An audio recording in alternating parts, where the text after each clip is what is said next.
रससमेतानां परशत्वं न विद्यते। चत्वारो वेद धर्मज्ञा परशत्रैविध्यमेव च। अधूरे मंदिर में प्रतिष्ठा कैसे हो सकती है? क्योंकि मंदिर की प्रतिष्ठा होती है। मूर्ति तो जीवात्मा है। जो हमारा शास्त्र है उस शास्त्र के अनुसार मूर्ति तो जीवात्मा है, प्राण है, लेकिन शरीर तो मंदिर है। तो जब अभी शरीर पूरा बना ही नहीं तो प्राण उसमें कैसे प्रतिष्ठित कर दोगे? एक आश्चर्य हो रहा है। हम एक पत्र भी अभी लिख रहे हैं, जो ट्रस्ट है उसके अध्यक्ष को अभी थोड़ी देर बाद भेजेंगे। ये समाचार आया है कि एक ट्रक में कोई मूर्ति लाई गई है और वो गर्भगृह में स्थापित की जाएगी। तो नमस्कार, एक बार फिर से आप देख रहे हैं DS4 न्यूज़। आज हमारे साथ परम पूजनीय, परम आदरणीय जगत गुरु शंकराचार्य स्वामी श्री अभिमुक्तेश्वरानंद महाराज जी मौजूद हैं, जिनसे आज हम बातचीत करेंगे। क्योंकि उनके बयान के बाद लगातार कुछ लोग जो हैं विरोध कर रहे हैं, कुछ ऐसे तबका भी जो है इनके बयानों का समर्थन कर रहे हैं।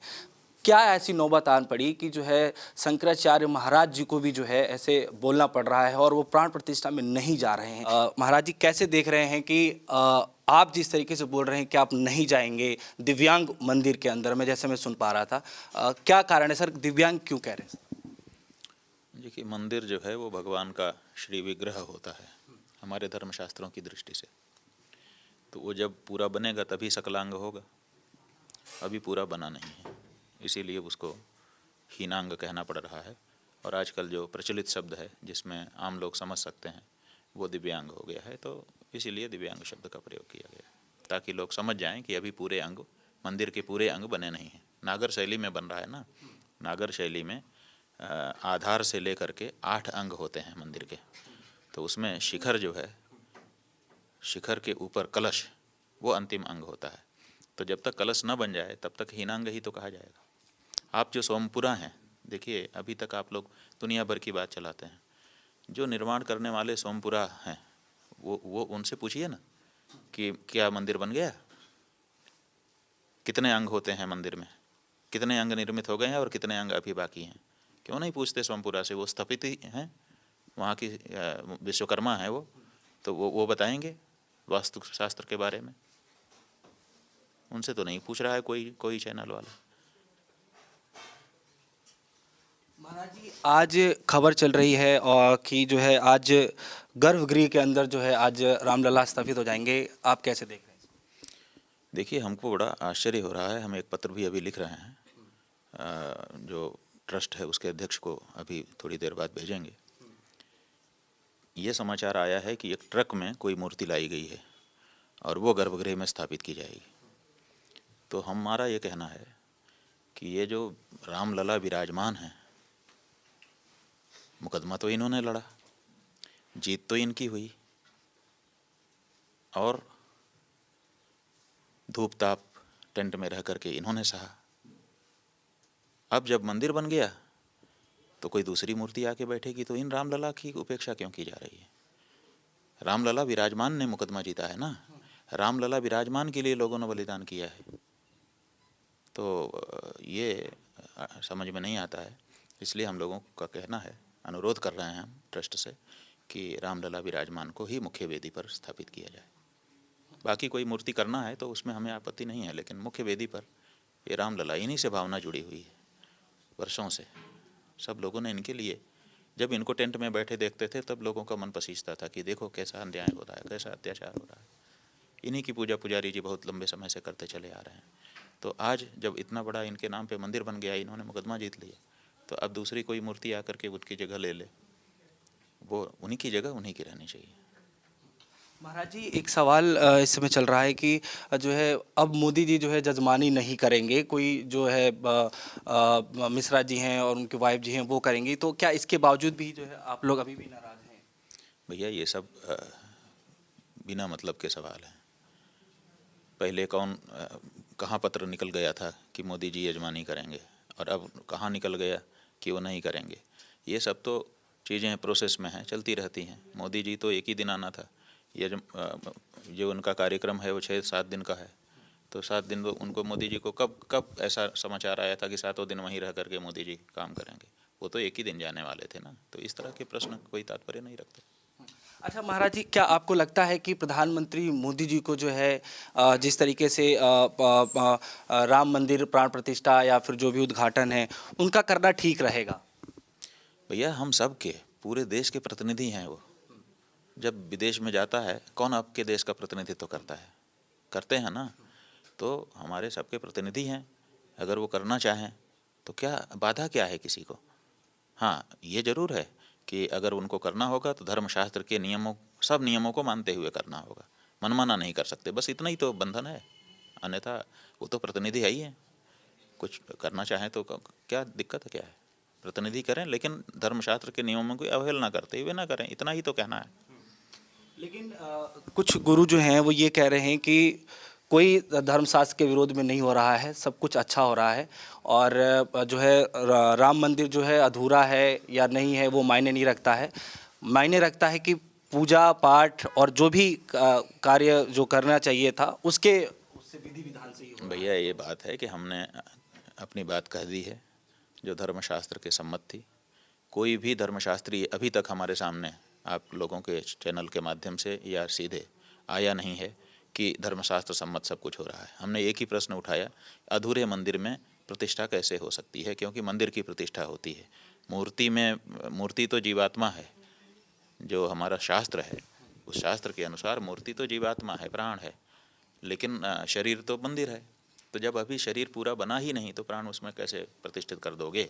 एक बात है। दूसरे, धर्मशास्त्र में कुछ नियम होते हैं, उसमें पहले स्थपति से क्या कहते हैं, हैंडओवर करा लिया जाता है। आज के शब्दों में अगर कहें कि स्थपति कार्य करेगा, करके वो फिर समर्पित करेगा कि अब मेरा काम हो गया, अब आप आगे का बढ़ाइए। फिर उसमें शुद्धियाँ होती हैं, क्योंकि कार्य करते समय बहुत सारी अशुद्धियाँ रहती हैं। तो वहाँ पर फिर पवित्रता के लिए 7 पुण्याह वाचन होते हैं। वो 7 पुण्याह वाचन होने के बाद फिर से अशुद्धि करोगे, कैसे करोगे? एक बार जब जो काम होना है वो हो जाए, उसके बाद तब वहाँ पर पवित्रता का वातावरण बनाया जाता है। उसके बाद जब मंदिर का उत्सर्ग होता है, भगवान के लिए उसका सार्वजनिक समर्पण किया जाता है, तो उसमें शिखर और कलश सहित, ध्वजा सहित मंदिर के समर्पण का नियम है। ये सब कहाँ से हो सकेगा? तो कोई धर्मशास्त्री तो आकर के धर्मशास्त्र के वचनों के अनुसार बता नहीं रहा है, केवल ये कहते हैं सब विधि विधान से हो रहा है। अरे भैया, तो वो बता दो ना। हम तो अपनी बात कह रहे हैं कि हीनांग मंदिर में प्रतिष्ठा नहीं हो सकती है। वो क्यों नहीं कहते हैं कि नहीं, हाँ ये देखिए ये वचन है, हीनांग मंदिरे भी प्रतिष्ठा स्यात्। ऐसा वचन कोई दिखाए ना। वो नहीं दिखा रहे हैं। वो कह रहे हैं कि जैसे हम एक फ्लोर बन जाता है वैसे ही एक फ्लोर तो बन चुका है, ये कह रहे हैं। वो कह रहे हैं कि एक फ्लोर में हम प्रतिष्ठा गृह प्रवेश करके फिर दूसरा फ्लोर बनवा करके फिर उसमें बाद में भी प्रतिष्ठा प्रवेश कर लेते हैं। उसी तरह से ये जैसे हमारा रहने का घर होता है वैसे भगवान का भी रहने का घर होता है। ये मंदिर जो है भगवान का घर है, इसलिए जैसे हमारे घर की हम प्रवेश करते हैं, वास्तु प्रतिष्ठा करते हैं, वैसे उनका कर ले रहे हैं। सवाल ये है कि आपके घर में और भगवान के घर में अंतर है कि नहीं? आपके घर में अनिवार्य रूप से आजकल शौचालय आप लोग बना रहे हो, भगवान के घर में शौचालय बना दोगे? भगवान का घर तो भगवान की अपेक्षा के अनुरूप बनेगा ना। और भगवान के घर का जो वास्तु है वो अलग है, मंदिर का वास्तु अलग है और घर का वास्तु अलग है। घर में शिखर नहीं बनता, मंदिर में शिखर अनिवार्य होता है। तो ऐसी परिस्थिति में घर के वास्तु को और मंदिर के वास्तु को दोनों को मिला करके और कहना कि जैसे हम घर में प्रवेश करते हैं, भगवान घर में प्रवेश करते हैं? ये बताए हमको कोई। हम घर में प्रवेश करते हैं, जब घर बन जाता है तो उसमें वास्तु पूजा करके फिर हम उसमें प्रवेश करते हैं। प्रवेश करते समय दरवाजे के बाहर हम अपने देवता को लेकर के खड़े होते हैं। फिर अलग अलग तरह के वो हैं, पहले गाय को प्रवेश कराया जाता है, मंगल चीज़ों का प्रवेश कराया जाता है, फिर हम स्वस्ति वाचन करते हुए ब्राह्मणों के साथ घर में प्रवेश करते हैं। ठीक है, तो यहाँ भगवान प्रवेश करेंगे? यहाँ प्रवेश तो होता नहीं है, यहाँ तो प्रतिष्ठा होती है। तो प्रवेश में और प्रतिष्ठा में अंतर है मेरे भाई। क्यों कोई पंडित विद्वान आकर के इस बात को स्पष्ट क्यों नहीं कर रहा है? वो कह रहे हैं, लिखित हमने देखा पंडित जी का, कि जैसे हमारा घर होता है एक फ्लोर में हम रह जाते हैं, वैसे उनका भी घर है, एक फ्लोर बन गया इसलिए हम तो गृह प्रवेश थोड़े हो रहा है, ये प्राण प्रतिष्ठा हो रही है। गृह प्रवेश में और प्रतिष्ठा में अंतर है। गृह प्रतिष्ठा कभी सुना है शब्द? गृह प्रवेश होता है, गृह प्रतिष्ठा नहीं होती है। और मंदिर प्रवेश कभी सुना है? मंदिर प्रतिष्ठा होती है। तो प्रतिष्ठा में और प्रवेश में बड़ा अंतर है मेरे भैया। इस बात को विद्वान लोग क्यों नहीं स्पष्ट कर रहे हैं? केवल आप बहुत ज़्यादा इकट्ठा हो गए हो, आपकी संख्या बहुत ज़्यादा हो गई है, कई हजार बता रहे हैं और कई सौ पंडित बता रहे हैं और कई हजार संत बता रहे हैं।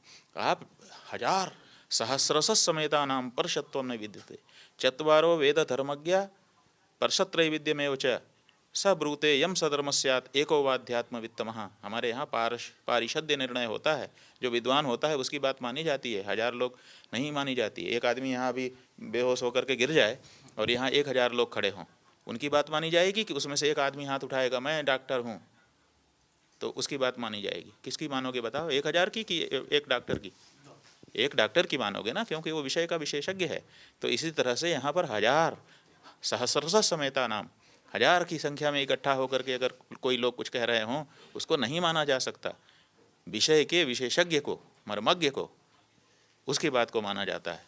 तो विषय का कोई मर्मज्ञ तो बताए कि गृह प्रतिष्ठा शब्द क्यों नहीं प्रचलित हुआ, मंदिर प्रवेश शब्द क्यों नहीं प्रचलित हुआ, गृह प्रवेश मंदिर प्रतिष्ठा ये अलग अलग शब्द क्यों बने हुए हैं? तो इस भेद को स्पष्ट आप जानते ही नहीं हो। इसका मतलब आम पब्लिक की बात अलग है। फेसबुक में कोई विरोध कर दे, कुछ कर दे, वो तो भावना के वशीभूत होकर के कर देता है। उसको लगता है कि कुछ गड़बड़ हो रहा है, और लगता नहीं है, उसको वर्गलाया जा रहा है कि साहब ये बाधा डाल रहे हैं, तो ये कर रहे हैं, तो उसको लगता है कि शायद ऐसे ही होगा, हमारे नेताजी कह रहे हैं। हम तो ये कह ही नहीं रहे हैं, हम तो ये कह रहे हैं कि इतने परिश्रम के बाद, इतने बलिदानों के बाद आज अवसर आ रहा है, तो अंतिम समय में हम गड़बड़ी ना करते हैं। इतना ही तो कह रहे हैं, और क्या कह रहे हैं। महाराज जी, एक दो सवाल और है मेरे। छोटा सा सर सवाल ये है कि जब विपक्षी पार्टियों ने, चाहे जो भी हैं, उन लोगों ने अगर ठुकरा दिया न्योते को और साफ तौर पे कहा गया कि ये धर्म विरोधी हैं, सनातन विरोधी हैं, और जिस तरीके से महाराज जी आप कह रहे हैं कि जो है पूरा अभी निर्माण नहीं हुआ है, तो क्या ये भी चलने लग जाएगा एक समय पे कि जो है? अरे भैया, आप लोग ये सब आप लोगों का मामला है।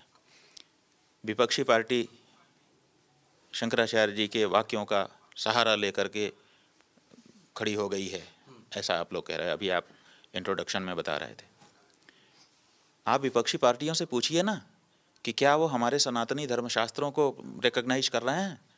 क्या वो कह रहे हैं कि बिल्कुल सनातनी धर्मशास्त्र प्रमुख है और हम धर्मशास्त्रों को वो मान्यता देते हैं कि उसी के अनुसार सब काम करेंगे? पूछो ना विपक्षी पार्टियों से। जो विपक्षी पार्टियां हमारे वक्तव्य का सहारा लेकर के आज कोई बात कह रही हैं, वो हमारे जैसे हम धर्मशास्त्र के पक्ष में खड़े हैं, हमारा भाई भी हिंदू ही लोग हैं ना, सब संत लोग हैं, विद्वान लोग हैं, पंडित लोग हैं, लेकिन हम धर्मशास्त्र के कारण हम उनके भी विरुद्ध खड़े हो गए हैं कि भाई ये बात गलत करो। क्यों? क्योंकि हमारे यहाँ यही तजेव प्रताप प्रहलाद विभीषण बंधु भरत महतारी बलिगुरु तजेव कंत ब्रज बनितनि भय मुद मंगलकारी। हम तो धर्म के लिए सबसे विरोध कर लेते हैं। तो हमने धर्म के लिए ये आज ये बात उठाई है कि धर्मशास्त्र का अपमान नहीं होना चाहिए। तो क्या जिस धर्मशास्त्र के लिए हम अपने भाई तक को विरोध कर रहे हैं, उस धर्मशास्त्र को विपक्षी पार्टियां मान्यता दे रही हैं, वो भी अपने इसी धर्मशास्त्र के अनुसार सब भविष्य में करने वाली हैं। एक एफिडेविट दे दें, एक वक्तव्य बढ़िया सा दें कि नहीं नहीं बिल्कुल अब आज के बाद शंकराचार्य जी के द्वारा जो व्याख्यायित धर्मशास्त्र है उसी को हम लोग मानेंगे, तब भी हम कहें कि चलो ठीक है। तो उनसे आप लोग पूछते नहीं हो, वो तो अपना जो लाभ लेना ले ही रहे हैं। अगर लाभ लेना है तो आप लाभ ऐसे नहीं है कि आधा तीतर आटा बड़ेर, आधा हम खा लें और आधा बीज के लिए रख दें, ऐसा नहीं हो सकता। वो तो आपको एक ट्रस्ट है। अगर आप धर्मशास्त्रों को प्रमाण मानते हो तो इससे बढ़िया कुछ बात नहीं हो सकती। कोई पार्टी फिर पक्ष क्या है? फिर तो विपक्ष विपक्ष हो गया कि वो धर्मशास्त्र को मान्यता दे रहा है। लेकिन विपक्ष धर्मशास्त्रों को वो मान्यता देता है, अपने व्यवहार में आगे भी देने वाला है कि केवल इसी मामले में उसका लाभ लेना चाहता है। आप लाभ ले सकते हो, लेकिन तब जब आगे भी आप धर्मशास्त्र के अनुसार ही हर बात को करना चाहो। क्या इसके लिए विपक्ष तैयार है? ये समस्या है उनसे। लेकिन ये सब आप लोग सवाल नहीं पूछ रहे हो। उनके लाभ में आप भी मदद कर रहे हो या उनकी हानि में मदद कर रहे हो। किसी न किसी एक राजनीतिक दल, क्योंकि दोनों तरफ दो राजनीतिक दल हैं, तो कोई इनका समर्थन कर रहा है, कोई उनका कर रहा है, ऐसा हो रहा है। अच्छा, एक हमारा जो है, हम ना किसी का विरोध कर रहे हैं राजनीतिक दल का, ना समर्थन कर रहे हैं, हम धर्मशास्त्र के पक्ष में खड़े हैं। लेकिन महाराज कुछ तबके ऐसे हैं जो आपके समर्थन में एकदम खड़े हैं। अरे भाई, जो समझता होगा, हमारी बात के मर्म को समझता होगा, वो कोई भी हो। देखिए, इस संसार में हर आदमी की बुद्धि में भगवान ने एक चीज़ दी है कि वो तथ्य और सत्य के पक्ष में खड़ा हो जाता है। अगर गलत बात हमारे पिताजी भी कह रहे हों, और हो सकता है कि हम बड़े शिष्ट लड़के हों, उनके सामने कुछ ना बोलें, लेकिन हमारा हृदय तो कहेगा कि पिताजी की ये बात गलत है। और अगर शत्रु कुछ कह रहा हो, अच्छी बात, सच्ची बात, तो भले हम उसका विरोध करें शत्रु होने के नाते, लेकिन हमारा मन कहेगा कि बात तो सही कह रहा है। तो हमारी जो बुद्धि है वो सत्य और तथ्य की पक्षपाती नहीं होती है। तो इसलिए जिसको हमारी बात समझ में आ रही है वो पर समर्थन कर रहा है, और अगर ठीक से पूरे देश को समझ में आ गई, कोई एक व्यक्ति भी नहीं हमारे विरुद्ध खड़ा होगा। क्यों? क्योंकि हम कोई बात किसी राग द्वेष से नहीं कह रहे हैं, हम अपने उन धर्मशास्त्रों के हवाले से बात कह रहे हैं और उनके पक्ष में खड़े हुए हैं जो त्रिकालदर्शी हमारे ऋषि मुनियों के द्वारा प्रणीत हैं। महाराज, एक आखिरी सवाल है कि अगर निमंत्रण आता है तो क्या आप लोग जाएंगे, या फिर अगर आ गया है तो शायद हम लोग? भाई, सवाल यह है कि किस बात का निमंत्रण? प्रतिष्ठा का। हमने बता दिया प्रतिष्ठा अभी हो नहीं सकती है, अधूरे मंदिर में प्रतिष्ठा नहीं हो सकती है। तो जब प्रतिष्ठा हो ही नहीं रही है तो उसके लिए निमंत्रण कोई कैसे दे सकता है और कैसे कोई स्वीकार कर सकता है? वहाँ तो कोई इवेंट हो रहा है। प्रतिष्ठा तब होगी जब वो शास्त्र के अनुसार मुकम्मल होगी, अन्यथा वो एक कार्यक्रम है, आयोजन है, बड़ा दिव्य हो जाए, बड़ा भव्य हो जाए, आप जैसे चैनल के लोग उसका बड़ा प्रचार करें, वो सब अच्छा है, उसमें हमें कोई लेना देना भी नहीं है। लेकिन प्रतिष्ठा तो तब होगा जब विधि का पालन हो। विधि का पालन नहीं हो रहा है। ये जो तर्क लगाया जा रहा है कि जैसे हम एक फ्लोर बना करके प्रवेश कर लेते हैं, ऐसे ही एक फ्लोर बन गया भगवान प्रवेश कर लें, भगवान गृह प्रवेश नहीं करते। भगवान का मंदिर बनता है और उस मंदिर की प्रतिष्ठा होती है। बहुत बहुत शुक्रिया।